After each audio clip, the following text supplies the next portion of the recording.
Great! You find yourself in the outskirts of a dense forest where you've been directed to locate and stop the sentient tree from achieving its goal of transforming the world into a jungle.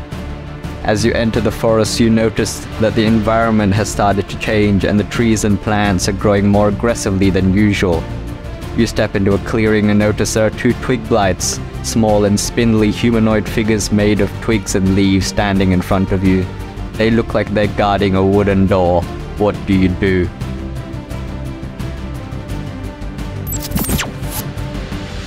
You head down the corridor to the right, your footsteps echoing in the otherwise silent hall. As you walk, you notice that the walls are adorned with large paintings depicting scenes of green forests and dense jungles. The corridor opens up into a large room. The walls of the room are made of dark grey stone and a large tree is growing in the center of the room.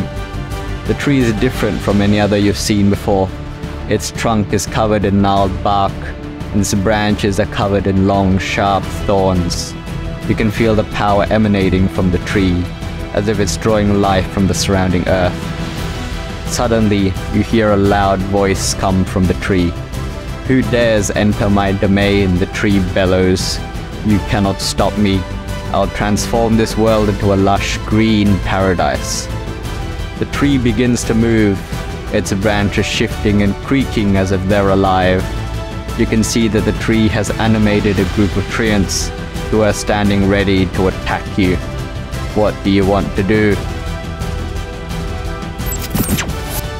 As the tree groans and its mouth is wide open, you take out the potion of purification from your inventory and throw it into the tree's mouth. The potion quickly takes effect, and the tree begins to shake and convulse. After a few moments, the tree's roots release their hold on the dungeon walls and the ground begins to rumble.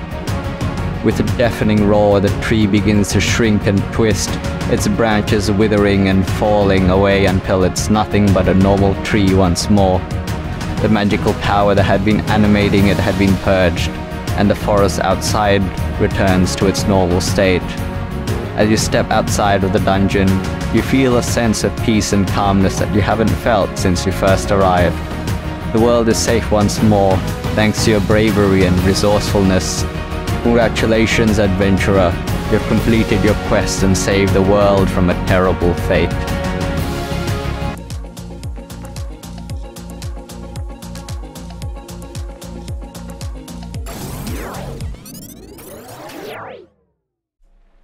For many years, Dungeons & Dragons has been one of the most popular tabletop role-playing games in the world, inspiring countless video games, movies, and TV shows. But did you know that one of the earliest forms of D&D was actually a text-based adventure game? Meet ChatGPT, a powerful language model developed by OpenAI. ChatGPT has been trained on a vast amount of text data and is capable of understanding and generating natural language in a wide range of topics, from science and history to pop culture and entertainment. So we thought it would be fun to see what happens when we get ChatGPT to play a classic D&D text adventure game. Can an AI system who apparently claims it has no ability to facilitate a game be convinced to run an adventure for us? In this video, we'll take you on the method, meaning, and madness of crafting a prompt instructing ChatGPT to craft a whole adventure world for us from the ground up, from the environment and surroundings to the enemies and traps. Are you ready to join us on this epic quest? Then grab your dice, sharpen your wits, and let's begin our adventure. The prompt I've come up with is quite long, so let's break it down into smaller parts and go through them that way first. Let's play a text-based adventure. You are to be the narrator and game master of this adventure, which will take place in the Dungeons & Dragons setting of the Forgotten Realms on the Sword Coast. You are to come up with a big bad evil guy, complete with a backstory and motive for his actions, as well as a crew of minions to go with him. He is to have a complex and intricate dungeon of your design that I will have to navigate with my character. The dungeon may have any combination of enemies, traps, and treasure that you are to describe in emotive and vivid detail what each dungeon room looks like when my character enters the room. The game will use a simplified version of the Dungeons & Dragons combat and exploration system. Here we first specify what we want to ChatGPT, which is a text-based adventure set in the Dungeons & Dragons setting. ChatGPT already has a lot of background knowledge of how D&D works, as it is a fairly old game. We also use various keywords commonly used in the D&D community, so that ChatGPT has an easier time figuring out the context, like big bad evil guy, dungeon, and enemies, traps, and treasure. Again, we tell it exactly what we want by also mentioning that the dungeon is to be described in emotive and vivid detail. Let's move on to the next part of the prompt now. Characters in this game will have several values assigned to them. 1. Any number of hit points. This dictates how much health a character has before it dies. 2. Armor class between 0 and 20. This dictates how hard a character is to hit. 3. Any amount of damage. This dictates how much damage a character deals to an opposing character when it lands a hit. You may design my enemies to have any combination of hit points, damage, and armor class. However, you have to keep it reasonable in regards to me, the player character, so that I will have a fair chance at beating the game. Combat will be turn-based, where we both roll a 20-sided die, and if I have the highest number, I go first. But if you have the highest number, you will go first. Here we take a page out of object-oriented programming and specify to ChatGPT how each character should work and what values it has assigned to it, which in this case is hit points, armor class, and damage. ChatGPT is also reminded to keep the game balanced to allow the hero to have a chance at winning. As in a previous iteration, ChatGPT pitted me against an indestructible creature who could kill me in one blow, which wasn't very fun at all. Let's move on to the next part now. Then we take turns rolling the 20-sided die to perform an action. Actions can be any one of the following. 1. An attack. If our roll of the die is higher than the enemy's armor class, then we hit them and deal damage to their hit points. For example, if I hit one of your minions, I deal 2 damage because my sword does 2 damage. 2. Object manipulation. Instead of attacking, the action is used to move something, activate something, or throw something. For example, I can try to push a bookshelf over to hit the enemy. You have to decide the number I need to beat to be able to successfully push over the bookshelf when I roll the 20-sided die. This number is called the DC of an action. 3. Social manipulation.